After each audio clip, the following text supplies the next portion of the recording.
Chapter 28 of Oliver Twist by Charles Dickens. This recording is in the public domain. Recording by Tig Hines. Looks after Oliver and proceeds with his adventures. "Wolves tear your throats," muttered Sikes, grinding his teeth. "I wish I was among some of you, you'd howl the hoarser for it." As Sikes growled forth this imprecation with the most desperate ferocity that his desperate nature was capable of, he rested the body of the wounded boy across his bended knee, and turned his head for an instant to look back at his pursuers. There was little to be made out in the mist and darkness, but the loud shouting of the men vibrated through the air, and the barking of the neighbouring dogs, roused by the sound of the alarm bell, resounded in every direction. "Stop, you white-livered hound!" cried the robber, shouting after Toby Crackit, who, making the best use of his long legs, was already ahead. "Stop!" The repetition of the word brought Toby to a dead standstill, for he was not quite satisfied that he was beyond the range of pistol shot, and Sikes was in no mood to be played with. "Bear a hand with the boy," cried Sikes, beckoning furiously to his confederate. "Come back." Toby made a show of returning, but ventured in a low voice, broken for want of breath, to intimate considerable reluctance as he came slowly along. "Quicker!" cried Sikes, laying the boy in a dry ditch at his feet, and drawing a pistol from his pocket. "Don't play booty with me."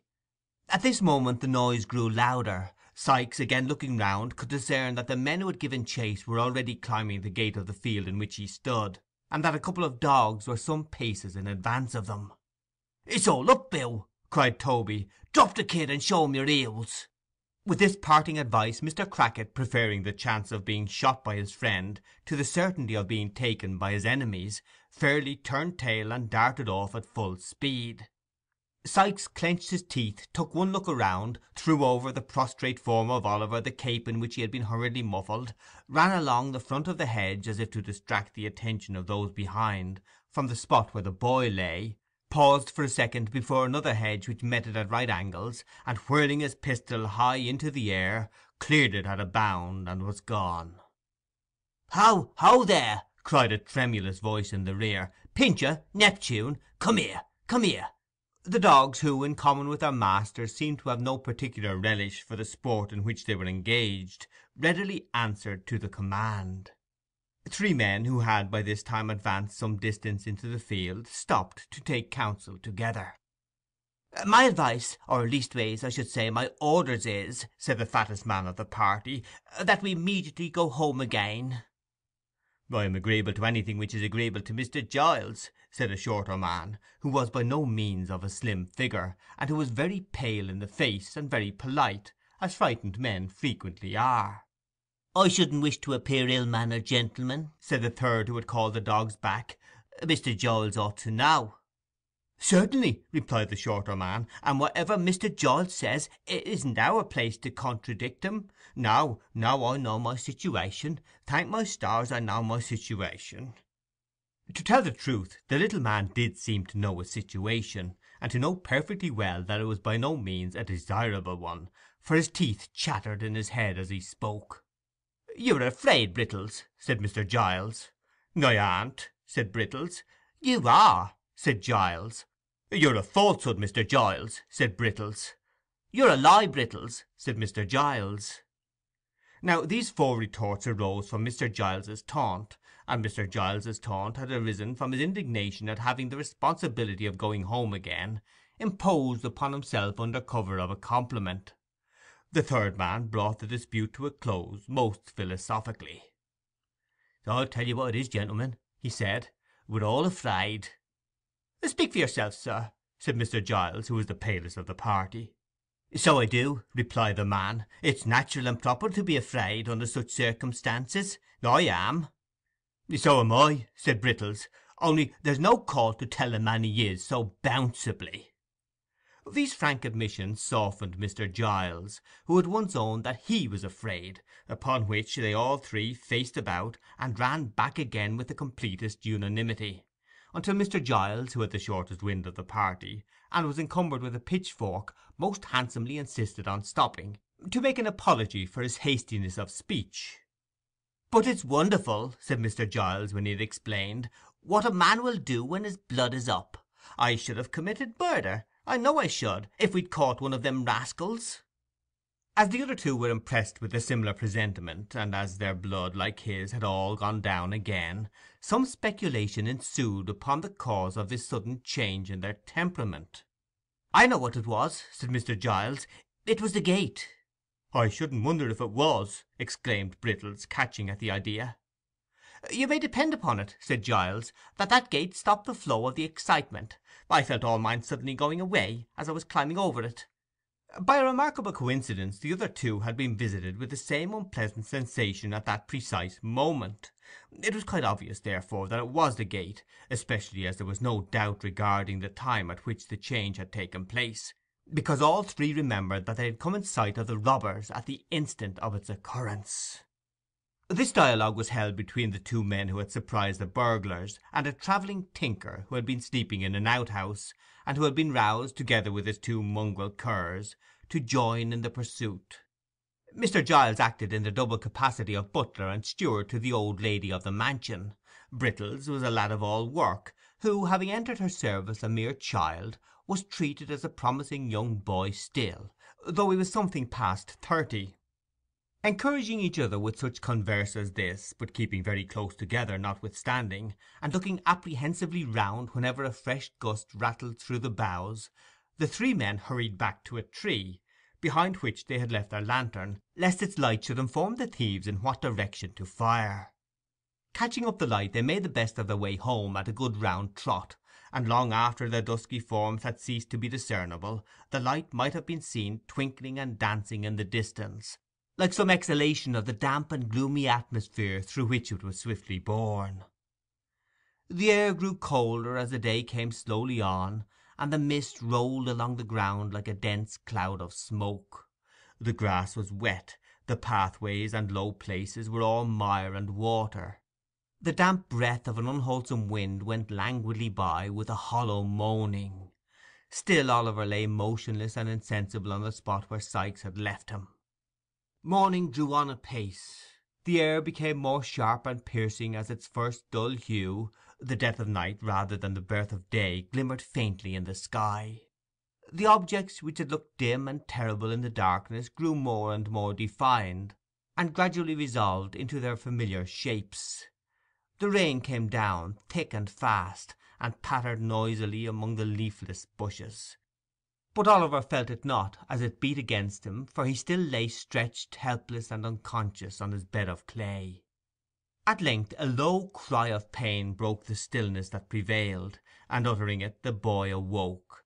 His left arm, rudely bandaged in a shawl, hung heavily and useless at his side. The bandage was saturated with blood. He was so weak that he could scarcely raise himself into a sitting posture. When he had done so, he looked feebly round for help, and groaned with pain. Trembling in every joint from cold and exhaustion, he made an effort to stand upright, but shuddering from head to foot, fell prostrate on the ground. After a short return of the stupor in which he had been so long plunged, Oliver, urged by a creeping sickness at his heart, which seemed to warn him that if he lay there he must surely die, got upon his feet and essayed to walk. His head was dizzy, and he staggered to and fro like a drunken man; but he kept up nevertheless, and with his head drooping languidly on his breast, went stumbling onward, he knew not whither. And now hosts of bewildering and confused ideas came crowding on his mind. He seemed to be still walking between Sikes and Crackit, who were angrily disputing, for the very words they said sounded in his ears, and when he caught his own attention, as it were, by making some violent effort to save himself from falling, he found that he was talking to them.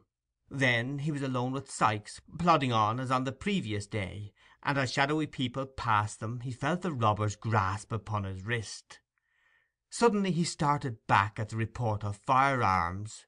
There rose into the air loud cries and shouts, lights gleamed before his eyes, all was noise and tumult, as some unseen hand bore him hurriedly away.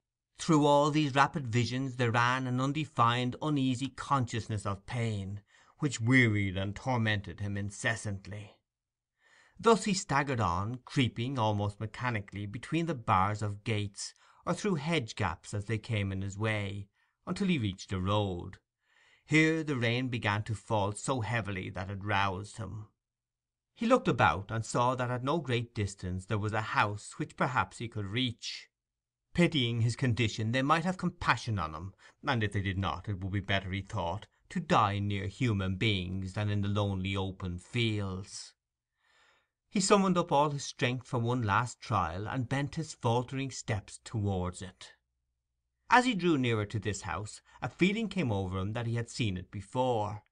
He remembered nothing of its details, but the shape and aspect of the building seemed familiar to him. That garden wall. On the grass inside he had fallen on his knees last night, and prayed the two men's mercy. It was the very house they had attempted to rob. Oliver felt such fear come over him when he recognized the place that for the instant he forgot the agony of his wound, and thought only of flight. Flight he could scarcely stand, and if he were in full possession of the best powers of his slight and youthful frame, whither could he fly? He pushed against the garden gate. It was unlocked, and swung open on its hinges. He tottered across the lawn, climbed the steps, knocked faintly at the door, and his whole strength failing him, sunk down against one of the pillars of the little portico. It happened that about this time Mr. Giles, Brittles, and the tinker were recruiting themselves, after the fatigues and terrors of the night, with tea and sundries in the kitchen. Not that it was Mr. Giles's habit to admit to too great familiarity with the humbler servants, towards whom it was rather his wont to deport himself with a lofty affability, which, while it gratified, could not fail to remind them of his superior position in society. But death, fires, and burglary make all men equals, so Mr. Giles sat with his legs stretched out before the kitchen fender, leaning his left arm on the table, while with his right he illustrated a circumstantial and minute account of the robbery, to which his bearers, but especially the cook and housemaid, who were of the party, listened with breathless interest. "It was about 2:30," said Mr. Giles, "or I wouldn't swear that it mightn't have been a little nearer 3, when I woke up, and turning round in my bed, as it might be so—" Here Mr. Giles turned round in his chair, and pulled the corner of the tablecloth over him to imitate bedclothes. "I fancied I heard a noise." At this point of the narrative the cook turned pale, and asked the housemaid to shut the door, who asked Brittles, who asked the tinker, who pretended not to hear. "Heard a noise," continued Mr. Giles. "I says at first, 'This is illusion,' and was composing myself off to sleep when I heard the noise again, distinct." "What sort of noise?" asked the cook. "A kind of busting noise," replied Mr. Giles, looking round him. "More like the noise of powdering an iron bar on a nutmeg grater," suggested Brittles. "It was when you heard it, sir," rejoined Mr. Giles, "but at this time it had a busting sound. I turned down the clothes," continued Giles, rolling back the tablecloth, "sat up in bed, and listened. The cook and housemaid simultaneously ejaculated 'Lor!' and drew their chairs closer together." "I heard it now quite apparent," resumed Mr. Giles. "Somebody, I says, is forcing of a door or window. What's to be done? I'll call up the poor lad Brittles, and save him from being murdered in his bed, or his throat, says I, may be cut from his right ear to his left, without his ever knowing it." Here all eyes were turned upon Brittles, who fixed his upon the speaker, and stared at him with his mouth wide open, and his face expressive of the most unmitigated horror. "I tossed off the clothes," said Giles, throwing away the tablecloth, and looking very hard at the cook and housemaid, "got softly out of bed, drew on a pair of—" "A lady's present, Mr. Giles," murmured the tinker. "Of shoes, sir," said Giles, turning upon him, and laying great emphasis on the word, seized the loaded pistol that always goes upstairs with the plate basket, and walked on tiptoes to his room. "Brittles," I says, when I had woke him, "don't be frightened." "So you did," observed Brittles in a low voice. "We're dead men, I think, Brittles," says I, continued Giles, "but don't be frightened." "Was he frightened?" asked the cook. "Not a bit of it," replied Mr. Giles. "He was as firm—pretty near as firm as I was." "I should have died at once, I'm sure, if it had been me," observed the housemaid. "You're a woman," retorted Brittles, plucking up a little. "Brittles is right," said Mr. Giles, nodding his head approvingly. "From a woman nothing else was to be expected." We, being men, took a dark lantern that was standing on Brittle's hob, and groped our way downstairs in the pitch dark, as it might be so.' Mr. Giles had risen from his seat, and taken 2 steps with his eyes shut, to accompany his description with appropriate action, when he started violently, in common with the rest of the company, and hurried back to his chair. The cook and housemaid screamed. 'It was a knock,' said Mr. Giles, assuming perfect serenity. 'Open the door, somebody.' Nobody moved. 'It seems a strange sort of thing, a knock coming at such a time in the morning,' said Mr. Giles, surveying the pale faces which surrounded him, and looking very blank himself. 'But the door must be opened. Do you hear? Somebody.' Mr. Giles, as he spoke, looked at Brittles, but that young man, being naturally modest, probably considered himself nobody, and so held that the inquiry could not have any application to him. At all events, he tendered no reply. Mr. Giles directed an appealing glance at the tinker, but he had suddenly fallen asleep. The women were out of the question. 'If Brittles would rather open the door in the presence of witnesses,' said Mr. Giles, after a short silence, 'I am ready to make one.' 'So am I,' said the tinker, waking up as suddenly as he had fallen asleep. Brittles capitulated on these terms, and the party being somewhat reassured by the discovery, made on throwing open the shutters, that it was now broad day, took their way upstairs, with the dogs in front. The 2 women who were afraid to stay below brought up the rear. By the advice of Mr. Giles they all talked very loud, to warn any evil-disposed person outside that they were strong in numbers, and by a master stroke of policy, originating in the brain of the same ingenious gentleman, the dogs' tails were well pinched in the hall, to make them bark savagely. These precautions having been taken, Mr. Giles held on fast by the tinker's arm, to prevent his running away, as he pleasantly said, and gave the word of command to open the door. Brittles obeyed. The group, peeping timorously over each other's shoulders, beheld no more formidable object than poor little Oliver Twist, speechless and exhausted, who raised his heavy eyes and mutely solicited their compassion. 'A boy!' exclaimed Mr. Giles valiantly, pushing the tinker into the background. 'What's the matter with the— why, Brittles, look here! Don't you know?' Brittles, who had got behind the door to open it, no sooner saw Oliver than he uttered a loud cry. Mr. Giles, seizing the boy by one leg and one arm, fortunately not the broken limb, lugged him straight into the hall, and deposited him at full length on the floor thereof. 'Here he is!' bawled Giles, calling in a state of great excitement up the staircase. 'Here's one of the thieves, ma'am! Here's a thief, miss! Wounded, miss! I shot him, miss, and Brittles held the light.' 'In a lantern, miss!' cried Brittles, applying one hand to the side of his mouth, so that his voice might travel the better. The 2 women servants ran upstairs to carry the intelligence that Mr. Giles had captured a robber, and the tinker busied himself in endeavouring to restore Oliver, lest he should die before he could be hanged. In the midst of all this noise and commotion there was heard a sweet female voice, which quelled it in an instant. 'Giles,' whispered the voice from the stair-head. 'I'm here, miss,' replied Giles. 'Don't be frightened, miss. I ain't much injured. He didn't make a very desperate resistance, miss. I was soon too many for him.' 'Hush!' replied the young lady. 'You frightened my aunt as much as the thieves did. Is the poor creature much hurt?' 'Wounded desperate, miss,' replied Giles, with indescribable complacency. 'He looks as if he was a-going, miss,' bawled Brittles in the same manner as before. 'Wouldn't you like to come and look at him, miss, in case he should?' 'Hush, pray, there's a good man,' rejoined the lady. 'Wait quietly only one instant while I speak to aunt.' With a footstep as soft and gentle as the voice, the speaker tripped away. She soon returned with the direction that the wounded person was to be carried carefully upstairs to Mr. Giles's room, and that Brittles was to saddle the pony and betake himself instantly to Chertsey, from which place he was to dispatch with all speed a constable and doctor. 'But won't you take one look at him first, miss?' asked Mr. Giles, with as much pride as if Oliver was some bird of rare plumage that he had skilfully brought down. 'Not one little peep, miss?' 'Not now for the world,' replied the young lady. 'Poor fellow! Oh, treat him kindly, Giles, for my sake.' The old servant looked up at the speaker as she turned away, with a glance as proud and admiring as if she had been his own child. Then, bending over Oliver, he helped to carry him upstairs with the care and solicitude of a woman. CHAPTER 28